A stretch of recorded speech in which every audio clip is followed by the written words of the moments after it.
ছোট মাছ এভাবে হাতে মাখিয়ে রান্না করলে খেতে অনেক মজা হয়। প্রথমত আমি পরিমাণ মতো লবণ দিয়েছি, মরিচের গুঁড়া, হলুদের গুঁড়া, ধনিয়ার গুঁড়া সব কিছু দিয়ে এখন মাখিয়ে নেব। এখন পরিমাণ মতো সরিষার তেল দিয়ে ভালো করে মাছটা মাখিয়ে নেব। এভাবে ভালো করে মাখিয়ে নিলে তরকারিটা খেতে ভীষণ মজার হয়।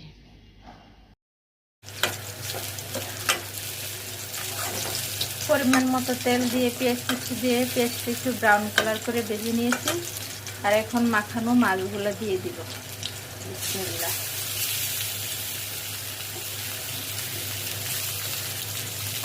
আলতো হাতে মাছগুলো কিছুক্ষণ কষিয়ে নিব।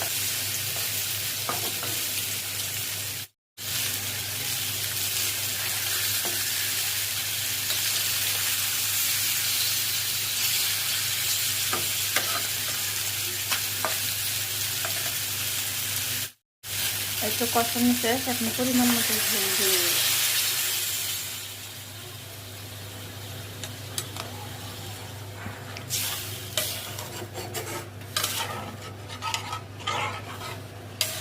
কাঁচা আম দিয়ে রান্না করবো তো এই জন্য একটু ঝোল ঝোল রাখবো। ঝোলের মধ্যে 2 পিস কাঁচা আম দিয়ে দেব।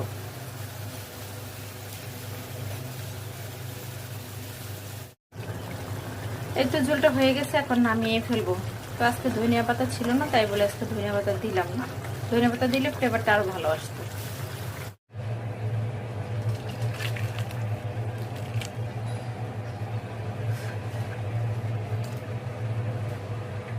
এই তো আম দিয়ে ছোট মাছের ঝোল রান্না কমপ্লিট। আর এই ঝোল দিয়ে ভাত খেতে কে কে পছন্দ করেন কমেন্টে বলবেন।